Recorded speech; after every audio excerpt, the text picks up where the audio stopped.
A paz do Senhor, amados irmãos, eu quero agradecer a todos vocês que têm estado comigo aí, participando das aulas, em especial nossos adolescentes também, os nossos mestres, que são os professores dos adolescentes, que Deus abençoe vocês. Esses nossos vídeos, principalmente dos adolescentes, têm tido uma aceitação muito boa. Eu agradeço a você que tem sido aí um participante de uma forma especial. E quero já agradecer também Pastor Valdir e toda a membresia da Assembleia de Deus em Parque São José, Belford Roxo. E também um abraço especial para todos os alunos da Escola Bíblica Dominical, em especial em se falando dos nossos adolescentes. Que Deus abençoe todos vocês. Hoje nós estudaremos a nossa quinta lição, que tem como tema a missão de Israel no plano de Deus. A leitura bíblica em classe está em Atos capítulo de número 7, versículos de 2 a 7, que vai dizer assim: E ele disse: varões, irmãos e pais, ouvi, o Deus da glória apareceu a Abraão, nosso pai, estando na Mesopotâmia, antes de habitar em Harã. E disse-lhe: sai da tua terra, dentre a tua parentela, e dirige-te à terra que eu hei de te mostrar. Então saiu da terra dos caldeus e habitou em Harã, e dali depois que seu pai faleceu, Deus o trouxe para esta terra em que habitais agora. E não lhe deu nela herança, nem ainda o espaço de um pé, mas prometeu que lhe daria a posse dela, e depois dele a sua descendência, não tendo ele filho. Falou Deus assim, que a sua descendência seria peregrina em terra alheia, e a sujeitariam à escravidão, e o maltratariam por 400 anos, e eu julgarei a nação que o estiver escravizado, disse Deus. E depois disso, sairão e me servirão neste lugar. Verdadeiramente isso aconteceu. Nós vamos ver esse relato quando Abraão, sendo peregrino, Abraão com a sua fazenda, com a sua família, Abraão mesmo, ele não teve o privilégio de habitar, de construir casa na terra prometida, mas a sua descendência, depois de um período de 400 anos no Egito, sairiam, alcançariam as terras de Canaã, e ali eles iriam habitar, não mais agora morando em casas ou em construções que eram montadas e desmontadas, mas agora teriam habitações fixas, porque estariam na terra da promessa. Mas nós vamos ver e entender que, infelizmente, Israel vai fracassar nesse plano de Deus. Quando Deus estabelece uma aliança com Abraão, ele vai dizer em Gênesis capítulo 12, Gênesis capítulo 12 é uma passagem muito conhecida que nós usamos até essa passagem, acredito que vocês também nas suas igrejas já ouviram falar, que diz assim, Gênesis 12, ora, o Senhor disse a Abrão, ainda não era Abraão, sai-te da tua terra, da tua parentela e da casa de teu pai, para a terra que eu te mostrarei. Far-te-ei uma grande nação, e abençoar-te-ei, engrandecerei o teu nome, e tu serás uma bênção. Então nós vamos ver que o Senhor, ele vai fazer essa aliança, e no capítulo 17 de Gênesis diz assim, sendo pois Abraão da idade de 99 anos, apareceu o Senhor Abraão e disse, eu sou o Deus Todo-Poderoso, anda em minha presença e ser perfeito. Então nós vamos ver que Deus, ele vai fazer promessa a Abraão, dizendo a Abraão que nele, em Abraão, seriam benditas. É o versículo 3 do capítulo 12, vai dizer lá no finalzinho, na parte B, e em ti serão benditas todas as famílias da terra. A partir de Abraão, a genealogia de Abraão seria também a genealogia do nosso Senhor e Salvador Jesus Cristo. Parte da genealogia dessa árvore genealógica de Abraão vai ser a árvore do Senhor Jesus. E isso você vai encontrar, para que você não precisa ficar procurando muito lá no texto bíblico. Você, adolescente, vá no primeiro capítulo de Mateus. Você ali vai encontrar toda a genealogia de Jesus. Então é muito importante, mas infelizmente Israel vai falhar nesse plano de ser o povo de Deus, de ser o mensageiro de Deus sobre a terra. Eles irão falhar, mas Deus ainda assim mantém a sua promessa com Israel. Quais são os 3 objetivos da nossa lição? Primeiro, aprender como foi o chamado de Deus a Abraão e qual o seu propósito. Segundo, compreender as etapas do tratamento de Deus com Israel. E por último, entender quais as bênçãos espirituais foram entregues por Deus à humanidade através de Israel. Lembrando aqui que Israel é Jacó, Jacó é Israel, Jacó tem o seu nome trocado para Israel, porque ele viu a Deus, ele lutou com Deus lá no Val de Jaboque e ele prevaleceu. Então Deus vai e permite que o nome dele seja trocado de enganador, de suplantador. Ele agora vai ser o homem que viu a Deus, ou o homem que lutou com Deus. Não é que ele venceu, ele só venceu na troca do nome, né? Porque quem é que vai lutar com Deus e vai vencer, né? Vamos descobrir, vamos lá? Hoje vamos entender a missão que Deus entregou a Israel ao longo da história. Veremos que não foi fácil no final, porém deu tudo certo.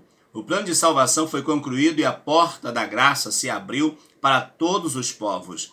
Observação: até a vinda do Senhor Jesus era observado a lei que era observada. A graça não existia ainda. A graça vai ser inaugurada com o nosso Senhor e Salvador Jesus Cristo, nos dias do nosso Senhor. Que a salvação vai deixar de ser, assim, prioridade, ou ser exclusividade de um povo para ser de todos os povos que viessem a receber Jesus como seu Salvador pessoal. Vamos lá aprender? Vamos lá? O nascimento de uma nação, a renúncia. O nascimento de Israel aconteceu quando Deus chamou Abraão, o que alterou profundamente a vida do patriarca. O Senhor disse: sai da tua terra, da tua parentela. Para quê? Vai para uma terra que eu vou te mostrar. Só que ele sai, ele tinha família, ele já estava estabelecido, já era uma pessoa que tinha um poder aquisitivo bom. Tudo indica que o seu pai também tinha um poder aquisitivo bom. Mas agora Deus está dizendo: rompe com tudo isso aí e segue para o lugar que eu vou te mostrar. Isso nos dá uma ideia, como Jesus falou, quando alguém disse: Senhor, eu quero estar contigo, eu quero lhe seguir. O Senhor vai dizer: olha, o vento sopra onde quer e ouve a sua voz, mas não sabe nem de onde vem e nem para onde vai. Assim é todo aquele que é nascido do Espírito, ou seja, é todo aquele que é chamado pelo Senhor. Ele pode até querer ter um paradeiro, ter um ponto fixo, mas é o Senhor que vai determinar isso. Então ele vivia em uma cidade chamada Ur. Ela era o centro, uma cidade rica, cheia de cultura, idólatra, não esquecendo que nesse período a idolatria era que predominava. Por quê? Porque não havia profecia, não havia palavra de Deus. Deus não estava se relacionando com o homem, não estava falando com o homem. Então, quando Deus surge falando com Abraão, é algo novo. E Abraão vai entender que quem está falando com ele não é alguém ao nível daquelas entidades que existiam, ou daqueles deuses, aqueles vários deuses que existiam aonde ele habitava. Mas ele vai entender que quem está falando com ele é alguém superior. Então ele vai procurar obedecer à voz do Senhor, nosso Deus. Então o centro era muito importante, era um grande centro com cultura, com arte, com dinheiro, com moeda, enfim, era um lugar era um lugar bom de morar, porque tinha recurso. Morar onde não tem recurso é muito ruim. E ali tinha todo o recurso. Só que não era ali o projeto de Deus na vida de Abraão. Isso vai servir para mim, para você, adolescente, que às vezes não entende muito algumas coisas, alguma vez quando o Senhor fala, você que é líder também e já viveu essa experiência de receber de Deus uma profecia e pensar assim, não vai cumprir porque eu não tenho condição, o lugar não tem condição, mas se foi Deus que falou ou que chamou, fique tranquilo, fique tranquila que Ele vai cumprir na sua vida. Que ordem difícil, deixar o lugar onde mora e abandonar seus entes queridos, certamente, para qualquer um seria complicado. Entretanto, Abraão sabia que deveria renunciar a tudo para fazer a vontade de Deus e formar um novo povo. Ele sabia? Em parte sim, em parte não. Ele vai ouvir a voz de Deus e vai obedecer. Mas ele vai, assim, na nossa visão hoje, ele vai para algo incerto, porque não tem um lugar determinado. Mas ele acredita. E ao acreditar, é o que nós vamos ver agora no segundo subtópico, ele vai ter a sua fé sendo embasada na voz de Deus. Às vezes Deus também fala com a gente e a gente vai olhar e vai dizer, mas isso é impossível de acontecer, é impossível. Mas acredite na voz de Deus. Ainda que alguém vai dizer, isso é mentira, não vai ser desse jeito, mas acredite que aquele que fez promessa vai cumprir a promessa na sua vida. Um ato de fé.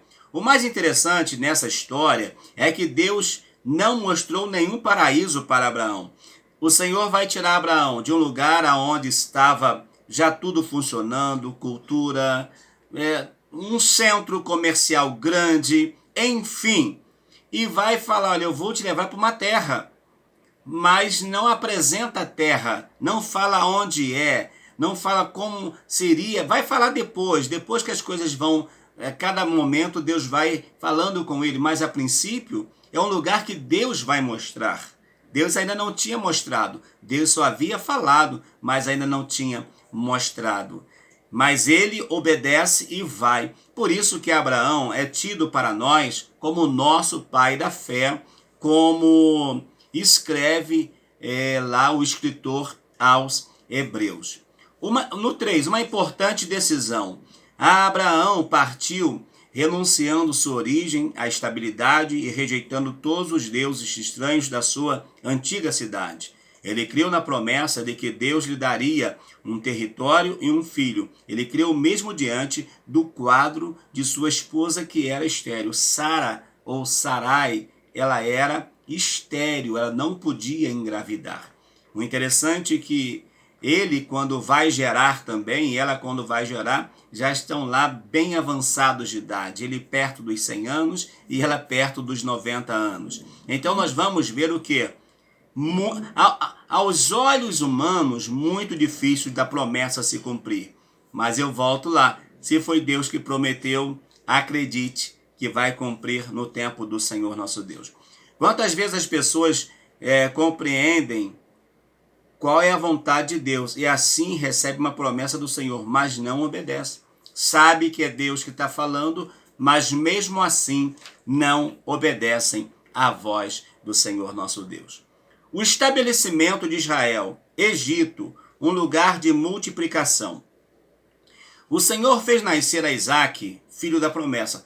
Lembrando que nesse contexto que Sara não pôde ter filho, ela vai falar com seu esposo para que ele tivesse filho da sua escrava. Naquela época, segundo a cultura,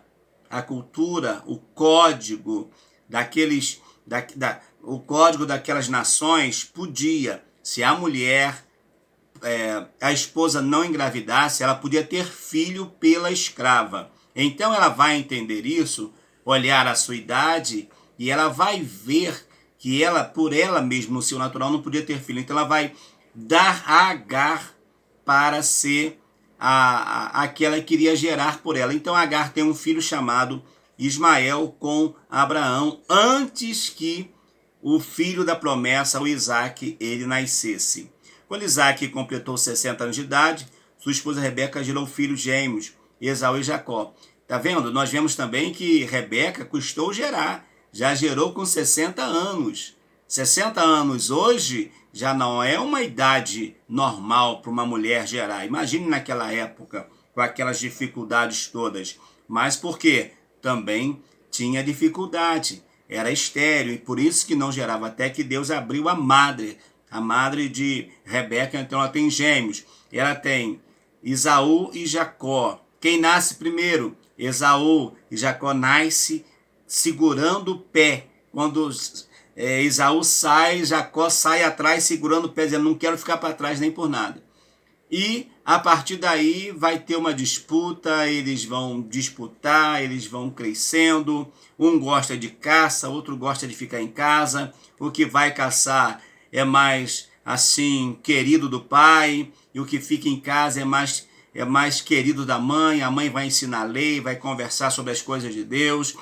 Vai ter a questão da primogenitura, eles vão negociar. Um dia, Esaú vem do campo com fome, sente aquele cheiro daquela comida gostosa, negocia com Jacó. Jacó fala, eu te dou, mas você então me dá a sua primogenitura. Enfim, depois o pai vai abençoar Esaú, que é o primogênito, mas a mãe vai criar uma situação para que Jacó seja abençoado. Jacó precisa fugir para a casa de Labão, que é irmão de Rebeca. É uma história fantástica. Mas em tudo nós vamos ver o cuidado de Deus na preservação de Jacó, que vai se tornar em Israel. Nós vemos que Jacó, ele vai ser Israel e dele vai nascer os 12 filhos que irão formar as 12 tribos de Israel. Sendo que José não tem tribo de José, mas vai ter tribo de Manassés e a tribo de Efraim, que são uma tribo. A tribo de José vai ser dividida por dois, para os 2 filhos de José, que é Efraim e Manassés. Mas vamos lá então. Quando eles vão para o Egito, e você sabe muito bem como que vai chegar, como que vai dar a ida deles para o Egito, como que isso vai acontecer. Vai ser por meio da venda de José como escravo para o Egito. Lá José vai ser perseguido, vai para a prisão por causa da mulher de Potifar, mas lá na prisão ele vai interpretar o sonho do padeiro, o sonho do copeiro, e por isso o copeiro vai lembrar dele, ele vai se apresentar a Faraó, e Faraó está desesperado por causa do sonho da espiga gorda, da espiga magra, da vaca gorda e da vaca magra, e José, pelo Espírito de Deus, vai trazer a interpretação. José vai ser o governador do Egito, tem fome em Canaã, o seu pai Israel manda eles ir lá comprar comida, depois a comida acaba, quando eles vão na segunda vez, José fala, eu sou José, vai lá, manda trazer papai, então desce todo mundo para o Egito, e lá no Egito eles vão crescer de uma forma extraordinária, né?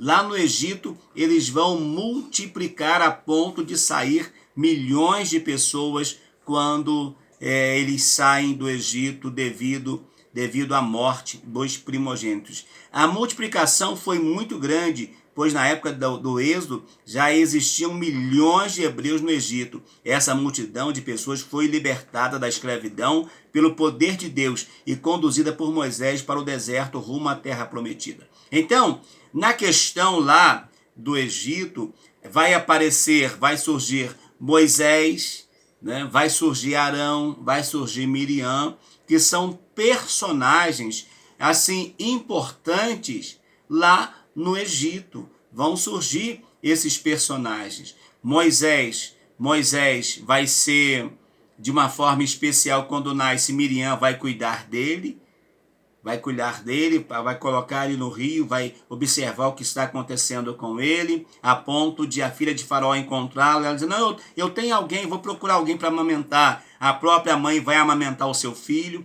ele vai crescer, mas vai crescer também sabendo daquilo que Deus está prometendo ao povo. Depois ele vai para o deserto, e lá no deserto Deus vai chamá-lo para quê? Para trazer ao povo, para trazer o povo à libertação. Depois de 40 anos que ele está no deserto, Deus irá chamá-lo para libertar o seu povo. E ele, a princípio, isso está lá no Êxodo, lá no princípio, ele vai ser assim, ele vai dizer, não quero, eu não sei falar, eu sou pesado. Então o Senhor fala, mas você tem Arão, Arão sabe falar, Arão fala em teu lugar, eu falo com você e você fala com ele e vai dar tudo certo. Mas foi isso que aconteceu. Então eles vão para o Egito, e lá no Egito eles vão multiplicar de modo extraordinário. Eles vão multiplicar, mesmo sendo perseguido por aquele faraó que não conhecia a história de José. Mas tudo tinha também um projeto de Deus. Deserto, um lugar de purificação. Está escrito que o número de hebreus no deserto era como as estrelas do céu. Ou seja, acreditamos que pelo menos 3 milhões de pessoas, aproximadamente, mais ou menos, saíram do Egito. E olha que quando foram para lá, foram aproximadamente 70 pessoas que foram com Israel, seus filhos, seus netos, enfim, vão entrar no Egito. E quando sai, depois de 430 anos aproximadamente, mais ou aproximadamente 3 milhões de pessoas. É muita gente, não é? Mas Deus no controle. Depois do povo de Deus ser multiplicado, o Senhor começou a tratar com os hebreus no deserto. Durante 40 anos caminharam no deserto, vivenciaram milagres e receberam a lei, aprenderam a adorar e desenvolver a vida espiritual. Lá foi um lugar de purificação, provação e amadurecimento. Por que aconteceu isso? Por causa deles mesmos. O coração do povo era um coração obstinado, um coração que não adorava a Deus, que não reconhecia Moisés, não reconhecia Arão.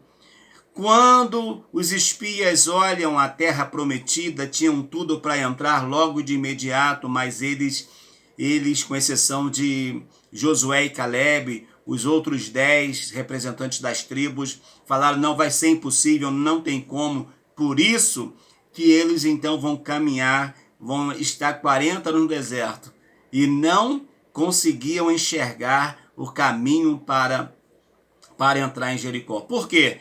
Deus então vai tratar do povo até que aquela geração, segundo a Bíblia, toda a geração com mais de 20 anos de idade na época, todos eles vão ser sepultados no deserto, com exceção de Caleb e com exceção de Josué. Os demais, todos vão ser sepultados. Só os menores é que vão crescer, que vão desenvolver, que serão aqueles com uma outra mentalidade que entrarão na terra prometida. Então Deus sabe como faz, sabe como trata. E ainda assim, o povo estava com o coração endurecido. Canaã, a terra prometida. Depois de 40 anos caminhando em um deserto, o povo de Israel chegou à terra prometida. Deuteronômio capítulo 8, versículos 1 e 2. E daquele dia em diante, eles não dormiram mais sob tendas, mas em casas. Quando eles entram na terra prometida, lá na terra de Canaã, havia casa suficiente para todos eles. Mesma coisa somos nós. Estamos caminhando, estamos vivendo, estamos andando, somos peregrinos nessa terra, mas em breve também iremos para a nossa eterna morada. Não vamos precisar pagar luz, não vamos precisar pagar água, não vamos precisar de internet, não vamos precisar de gás, não vamos precisar de asfalto nas ruas, não vamos precisar de nada disso. E nem pintar a nossa casa, porque Deus já tem tudo preparado. Glórias a Deus por isso. Uma pergunta. Você que está comigo nas lições, Deus tem te abençoado? Coloque um comentário aí. Tá? Os comentários também nas lições são muito importantes. Deixe o seu comentário. Deus tem te abençoado nas lições? Tem. Que coisa boa. Então vem comigo, se inscreva no canal, acione as notificações, tá bom? Para que nós possamos juntos crescer e desenvolver esse ministério maravilhoso da palavra do Senhor. Vamos para o nosso terceiro tópico, para concluirmos? As bênçãos de Israel para o mundo, a aliança de Deus. Está escrito que Deus estabeleceu aliança com Israel. Alianças ou testamentos são acordos baseados nas promessas de Deus. Romanos 9:4. Vamos ver o que Romanos 9:4 diz para mim e para você. Romanos 9, capítulo 9, versículo 4. Diz assim: que são israelitas, dos quais é a adoção de filhos, e a glória, e os concertos, e a lei, e o culto, e as promessas. Deus faz promessa para Israel, mas Deus faz promessa por meio de Israel. Deus também faz promessa com a igreja. Deus faz um concerto também com a sua noiva, com a sua igreja. E isso é importante. O povo de Israel, que Deus se revelou, ele também lhes deu a lei de Moisés, os mandamentos. Deus revela ao povo a lei, Deus revela ao povo os seus mandamentos, Deus vai revelar os preceitos, tudo da lei, Deus vai falar por meio de Moisés. Jesus veio para anular a lei? Não, amado. Jesus veio para cumprir a lei.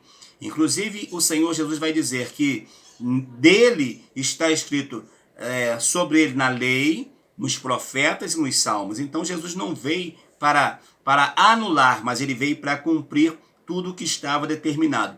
E lembremos que Jesus é a conclusão, Jesus é a coroação de toda esta aliança maravilhosa.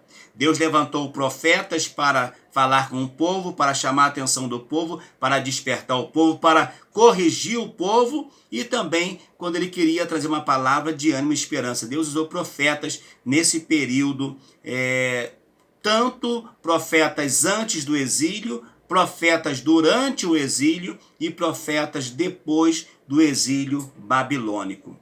Cristo, a Bíblia lista os antepassados de Jesus. Ela destaca que o Senhor é descendente de Davi e de Abraão.